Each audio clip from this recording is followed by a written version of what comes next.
Okay, it's about 4:30. So good afternoon, good evening, everybody, and welcome to Chebacco Chats. This is our last episode of season 4. So I recognize a lot of these names as frequent flyers on Chebacco Chats. So thank you very much for coming to so many of them. We will commence with, again, season 5 in March, late March, and we'll let you know that exact date later on in the spring. Good afternoon, and my name is Lisa Murray. If you don't know me, I am the Assistant Director at the MDI Historical Society. I have a little bit of technology information before we start talking with Libby. Chebacco Chats uses a webinar format, so please ask questions and send comments using the chat or questions and answers feature at the bottom of your Zoom screen. When you are using the chat feature, you have the option to send a message to the hosts or to everyone, which will include fellow audience members. We will ask questions. We will answer questions at the end of the conversation, but please feel free to type them as we go along and I'll ask them at the end. Chebacco Chats are recorded and they will be available on our website about a week after they air.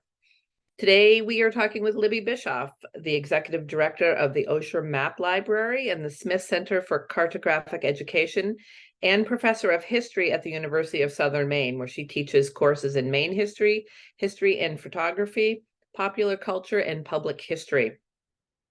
Tonight, we will talk about her 2023 Chebacco article, Lucy's Lens, Life on Mount Desert Rock, 1906 to 1909. In 1906, Lucy Dodge moved to Mount Desert Rock with her nephew and husband, who was the second assistant keeper of the light. During her time there, she photographed the day-to-day lives of the residents of the rock. And these photographs are now part of the Great Harbor Maritime Museum's collection in Northeast Harbor. Libby will share her observations and research into this collection and the woman who made it. So welcome, Libby. Thank you for coming. It's a pleasure to be here. Thanks so much for having me. And thanks everybody for tuning in on this very dark December afternoon. So can you tell us a little bit about Lucy Dodge and how she came to live on Mount Desert Rock?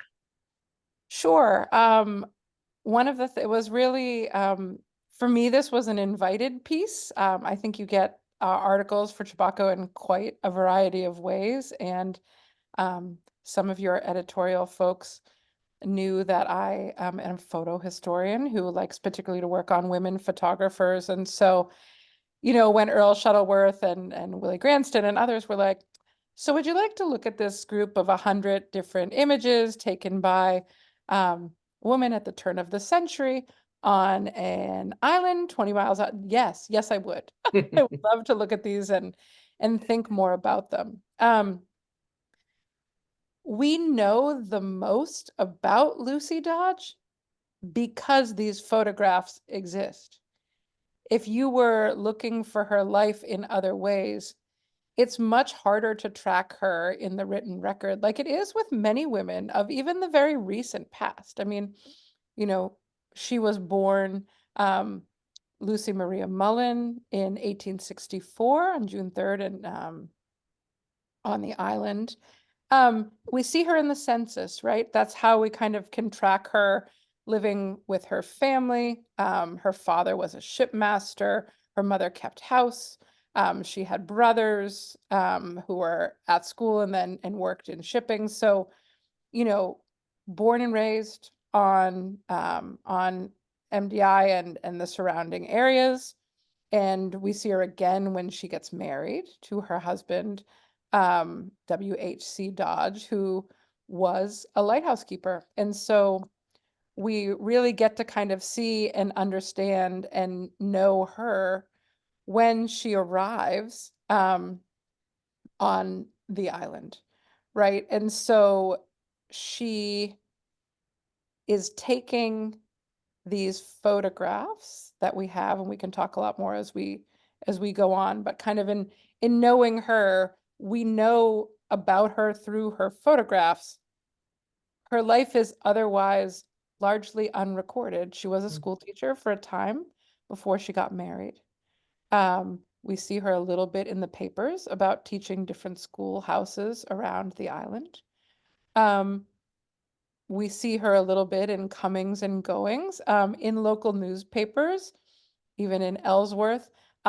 People going back and forth to the Rock was news.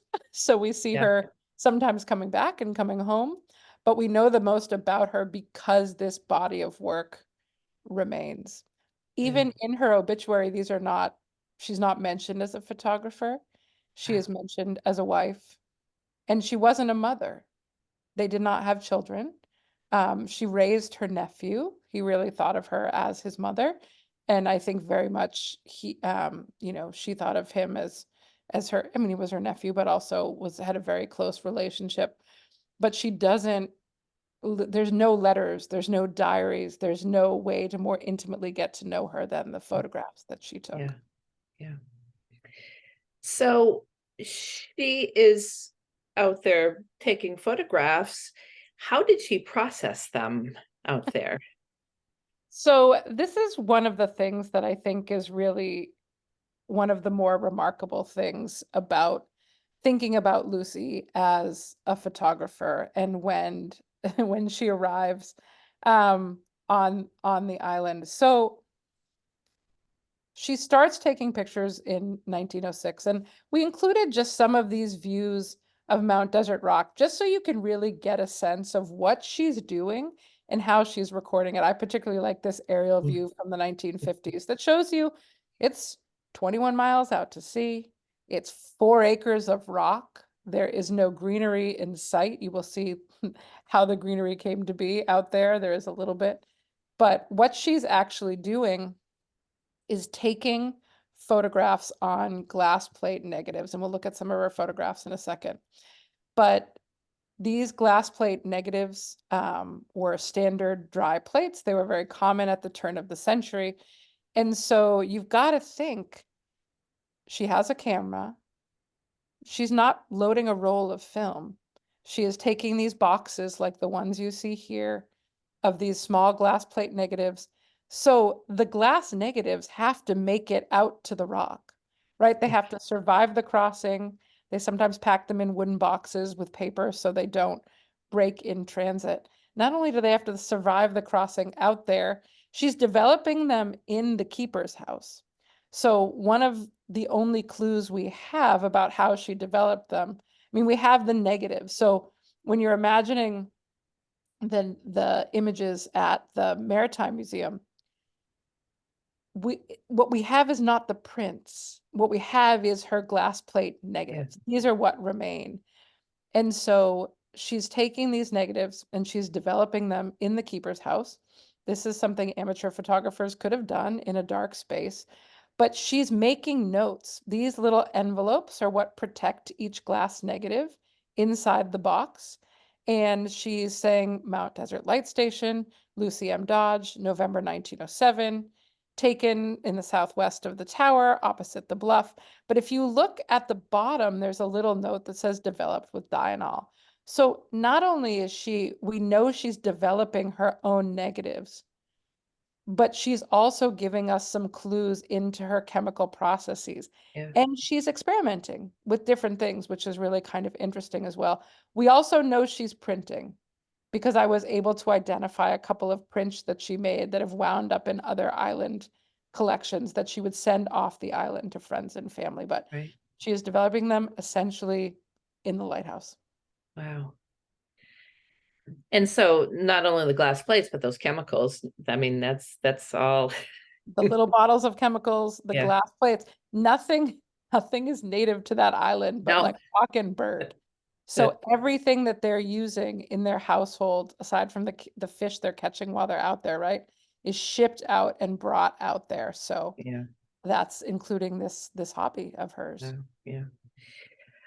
So what do Lucy's photographs tell us about the lives of the men, the women, and the families who were out on the rock?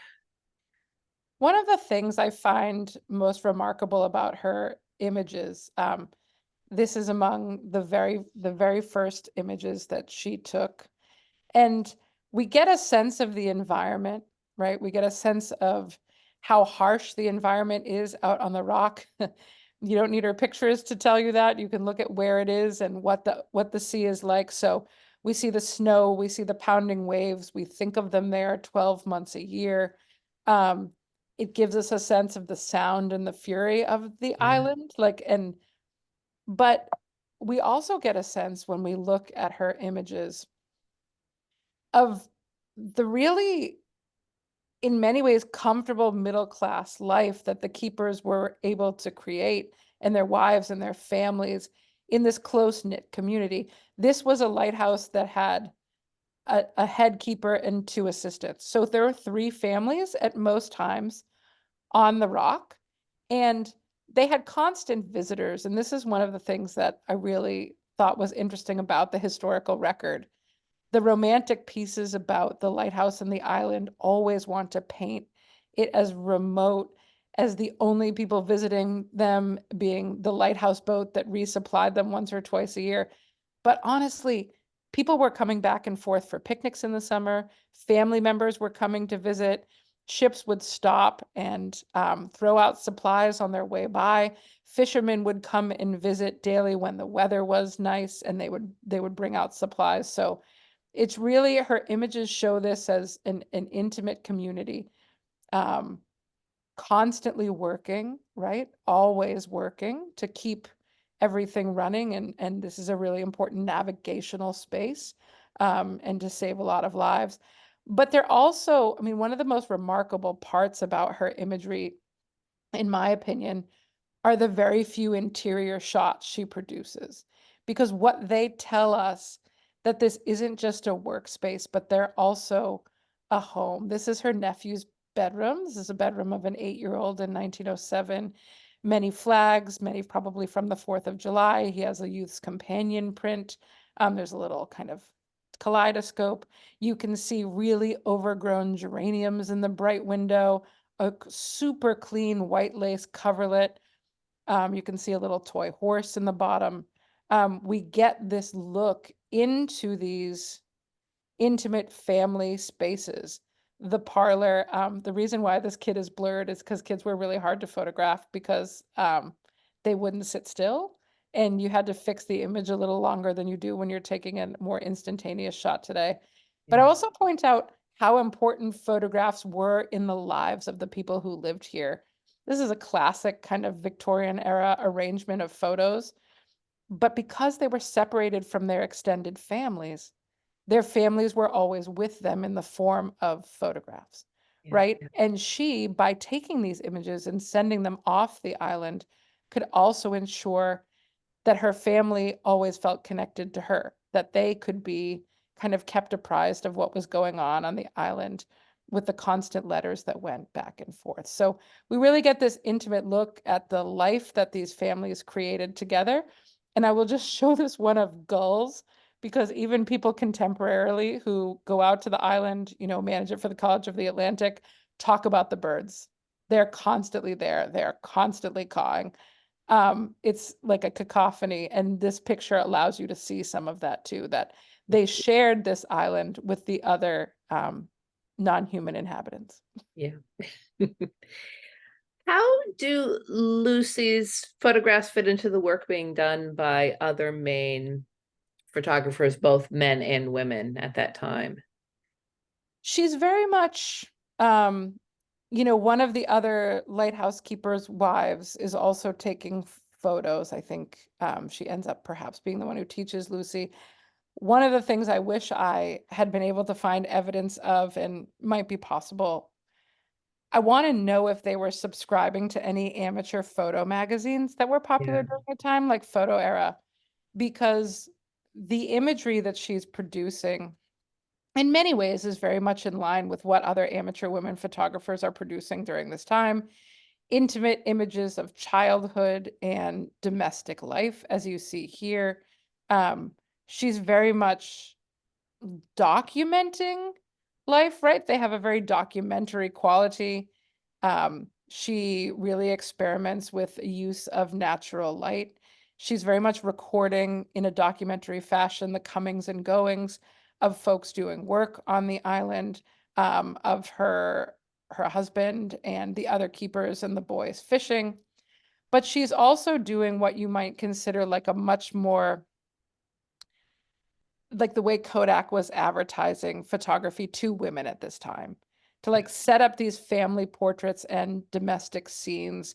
She's photographing her neighbor's children inside the flower and vegetable garden that they literally created by shipping in the soil from the mainland and planting these items each and every year. And every winter, all this soil and all the flowers and all of the vegetation washed away, and they had to redo it every spring. So she's very much in line with how women are sort of seen and encouraged to photograph and document domestic life. I think we get a little more from her in terms of her experimentations with the natural environment and kind of framing an image and really showing this is a much more, if I showed someone this picture, I don't think they'd think it was from 1906. It's a much more modern, angular image. So she's experimenting also with how the photograph can kind of create the scene of where she is. So she's very much in keeping with other women photographing at the time, in an amateur fashion. And what I really love to know is if she kept this up in their other lighthouse postings, because they were in many other places besides the Rock in Dodge's long career. And we don't know that. We only have these boxes from the Rock. Yeah. And in researching this article, what were some of the challenges that you had in like this information? What other sort of information was missing? And you spoke a little bit about how we only know about her from these photographs and very minimal mentions. So I'm just curious about what else was missing and what your research process, some of the challenges were. So I was very lucky in that volunteers for the museum had done an exhibit of her work prior to the article that I was asked to kind of look at and write. So I had some context there.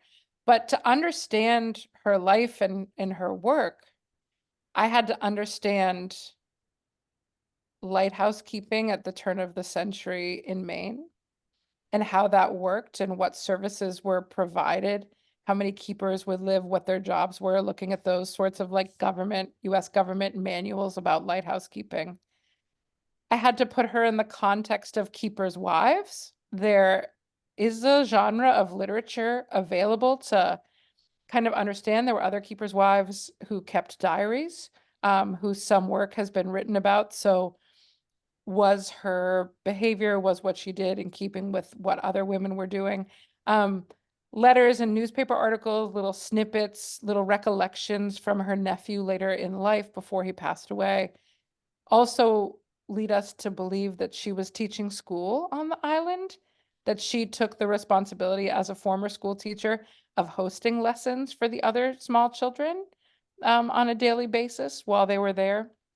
But it's really using all demographic, census, newspaper data, these vast searches, when oftentimes you're getting a sentence or two, right? I'm not writing about a famous person. I'm writing about a female photographer known only as her role as the wife of a lighthouse keeper. And so you want to be able to not only identify Lucy in conjunction with her husband, Will. Like she's more than that. She was a whole person before, during and after her marriage in that way.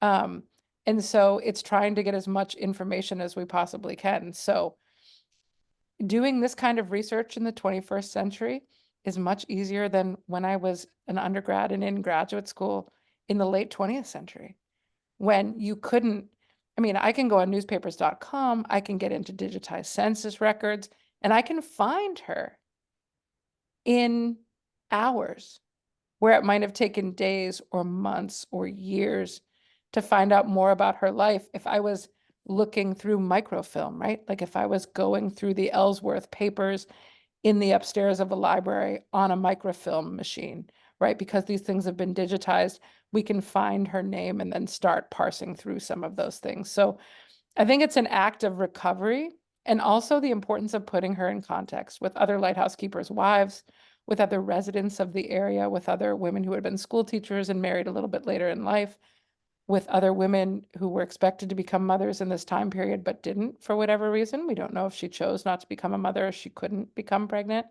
We can't ask any of these things. So I think the difficulty is no written record that she left us besides the writing on these photographs. Wow. Yet you said to me earlier, we have a very strict word count in Chebacco for many reasons. And yet, what you had to leave a lot, you had so much information, you had to cut some of it out. So for me, I mean, what I was able to find that I wish I could have, well, what I did write more about, Yeah. the sort of unredacted article, I was able to find some turn of the century fictional literature written about keeping house as a lighthouse keeper's wife, describing the interior of these keepers' houses, describing the work of women, what they cooked, what they made. It was just like a fictional short story from the time. Mhm. But in reading that and pairing that fiction with Lucy's photographs, it was like someone was inside her photograph describing exactly what you saw. And so I think in many ways, these photographs help us understand not just life on the rock, which was certainly distinct, but also help us to understand the ways in which these communities of keepers were very much part of like a larger maritime world, right? And very much part of a network of people who were constantly communicating with one another. So the cool things that I had to leave out, besides the romantic lore about the rock, there's only so much of that I could include, and there's a lot of it. Um, and the sublime and the, like all of the scary parts about it, but was really what I actually was able to find out about the larger context of women who were married to lighthouse keepers and what their lives were like, that is illuminated through fiction and poetry and these photographs in ways Yeah. that it's not in text. Yeah. Um, my last question for you, which I really think you've answered throughout this entire chat, was what do you think we can learn from Lucy Dodge's work? If you wanted to just add any more to that. I think in many ways, I mean, as a photo historian and someone who likes, I mean, I guess I would say what often differs in my research process. I mean, I was kind of asked to look at this very specific body of work and write about Yeah. her. I would have written about this anyways if I had stumbled across it. My work almost always starts with the image and not the text, right? Like I stumble across images and things that I'm interested in. And so what I think we can learn and what interests me not only is how much more prevalent photography was among women than people think it was, right? um, I think we can learn how lucky we are that people saved these things, right? Like there, no one's saving any other aspect of her life, Yeah. right? But these get saved. And how many more attics and museums, collection storage areas that haven't been looked at in a while, like how much more how much more of an archival record about the lives of women is out there just waiting to be connected, Mm. right, in this way. Like if the museum had not decided not to digitize the images, had decided not to print them and make a show out of them, if they were just sitting in their box with these labels and no one had digitized them and put them forward for us to see, if we didn't have these, we would have a far less detailed record of what life was like for these families who spent years and years working together here. If they had just left them in the box with the envelopes and we didn't even know what the images looked like, because glass plate negatives are very fragile, Yeah. then we would have missed, I think, a real opportunity to understand the close-knit community and the lively nature, not the isolated nature, but the lively nature of life on the rock that people want to paint in a very different way. Her Yeah. photographs give us a much richer record of the day-to-day life of the people who live there. Yeah. And these glass plate negatives are at the Great Harbor Maritime Museum, but is there any place else where one could see her photographs? Are they online? Are they They're published online at the anywhere? Great Harbor Maritime Museum, so they Oh, are digitized and online. So going to the museum is part of that kind of shared digital collection yeah. on MDI. So you can actually go online through the museum and other entry points and look at all of her images from these glass plates. There are a couple of different prints that we can attribute to her.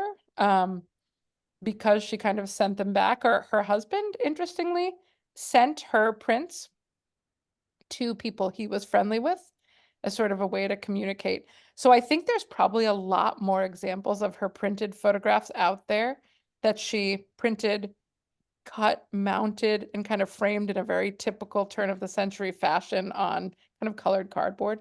I Mhm. think there's a lot more examples of those out there that just aren't identified as her, but you can absolutely see them online through the museum, and they're really beautiful to look at. There's Yeah. about 100. And that is through the History Trust website. You can access that. I think it's just historytrust.org, or you can access it through MDI Historical's webpage, has a link to it as well. And well, thank you. We're almost just at 5 o'clock and we have time for some questions. If anybody has any questions, you can type them in the chat and I can share them with Libby.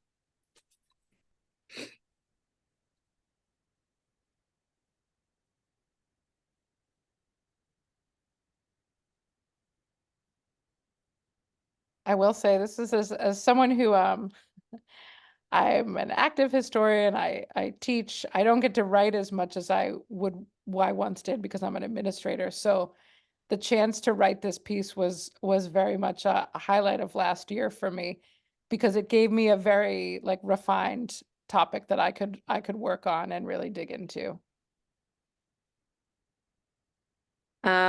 So John Anderson asks, were there any images of nesting birds on the rock? That is a really good question, John. She doesn't take as her subject matter the birds at rest very often. It's much more the disturbances of the birds in flight. Like this one, she particularly focuses on the gulls. So I could look through her imagery with a sort of particular, like that particular question in mind. And I'm glad you asked that question because one of the things I think is so amazing about doing photo history and like engaging in a group like this or really taking these kind of photographs as an historical source is that they force us to ask different questions, right?